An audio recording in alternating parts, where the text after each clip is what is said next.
Hey, what's up everybody out there? This video is going to be about what to look for in a snake if you're going to buy a snake, the different breeds that you should look at depending, at least if you're a beginner. If you're not a beginner snake handler or keeper, then there's no reason to watch this video. But anyways, I'm in the process of selling this girl right here. She's Mishka. She's about a year and a half or two old. She's already pushing 7 feet. She's kind of skinny. She's actually stayed really skinny and she eats a lot. But anyways, um, since I've been trying to sell, I've gotten 3 or 4 offers on her, and I've turned them all down just because the people that were trying to buy her are idiots. I mean, they didn't know anything about snakes, period, really, and especially not about what she is, which is a red-tailed boa. She's a BCI red-tail, if you guys know what that is. But anyways, I turned them down because they didn't know how big she was gonna get. I mean, they didn't know how to the lights that you should keep them with, or the size cage, anything like that. And it's all basic knowledge. I mean, if you're gonna go buy a snake, you should look this shit up. But I mean, she is an amazing snake. This is how if you keep a snake how they should be. I mean, they should be completely docile. I mean, with her, I can mess with her head. She doesn't care. On the other hand, my big guy, I'll see if I can get him out to show you, but haven't had him since he was a baby, so he's a wee bit aggressive. Um, just to show you the difference in him, he's kind of sketch too.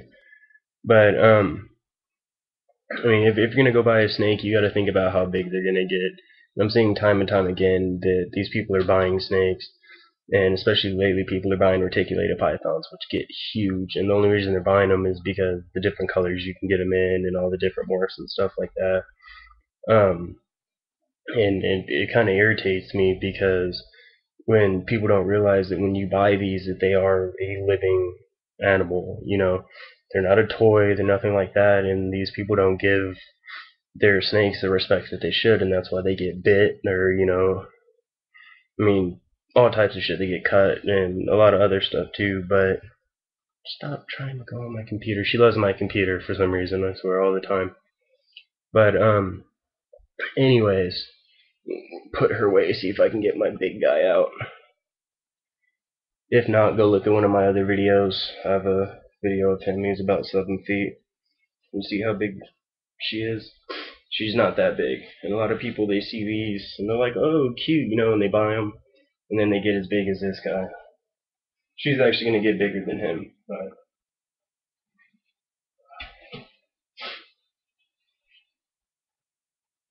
come on. Let her go. She always gets mad when I put her back in her cage. There you go. Okay, let's try to get this guy out. Okay. This used to be in that tank, because that's what I had her in. But anyways, that's another thing you have to think about is how to set up their cage and keep them, because a lot of animals don't get treated like they should, and they get irritated because they don't have the environments that they're supposed to be in. Okay, don't bite me.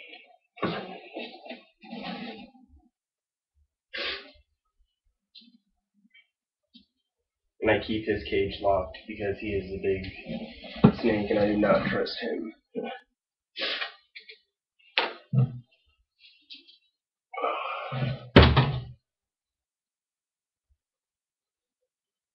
Let me pick you up.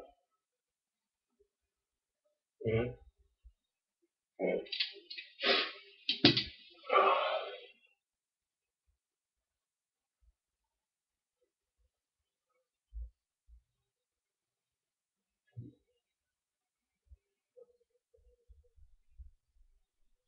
Okay.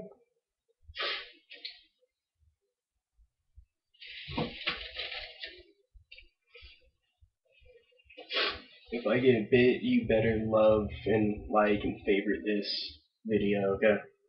Because he's already hissing at me, but for the sake of the video, I'm going to attempt to take him out. You should not do this. If your snake hisses at you, leave him alone.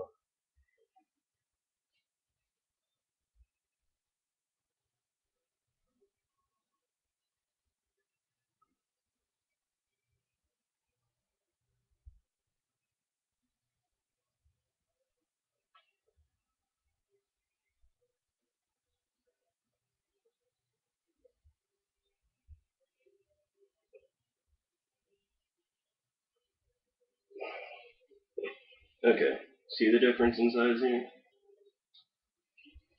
Let's see if I can get him. Don't bite me. It's okay. It's okay. Okay, now. This is my big guy. He's pushing 7 feet. Like I said, I just got him not too long ago, so he's still trying to get used to me. He's starting to trust me a little bit more, but he is really cage aggressive because the guy that had him before cage fed him, which you should never do with a big snake because, like he did to me, he'll hiss at you and sometimes he'll bite you. So, no. Another thing you should never let your big snake do is wrap around your neck. I mean, usually I don't even hold big snakes like this because they can choke you out really easily. My little snake could suffocate me very easily. They're very strong at a really young age. But yeah, he's got to weigh at least a good 30 pounds probably. I'm guessing. I haven't weighed him, so I don't know, but guesstimating he is pretty big. Like I was saying, a lot of people that get snakes don't realize that they can get this big really fast. And a lot of people that get them they don't end up having the money to feed them, stuff like that, and their snakes end up starving. I mean, this guy will take down, a good 4 pound rabbit like nothing, and I could probably feed him another 2 pound and he'd be good, but that's almost $30, especially if you don't know a breeder or anything like that. Over here. Yeah. Anyways, but and he's already starting to get to know me better. So, your snakes are what you make them. Best believe. People that say that big snakes are vicious and they're dangerous to have in your house and everything like that. If you don't keep them right, then they are. I have 3 nieces and nephews that I have in my house, and because I have the precautions that I have with owning a big snake, I feel comfortable with him being in the house. One of the precautions I have is always have a knife next to me just in case he tries to wrap up on me or anything like that. If need be, I would hate to, but if I need to destroy this animal to save my life, I have a way to, and it's by my side. Okay. Another thing that you should have if you're thinking about getting a big snake, no, is keep any type of grain alcohol, Listerine, rubbing alcohol. Keep it nearby, because if they by chance bite you or wrap around you and you can get to their mouth, you are accessible enough to get something, put it on their lips or in their mouth, they'll let go. They hate the taste of it. And if you get a big snake like this,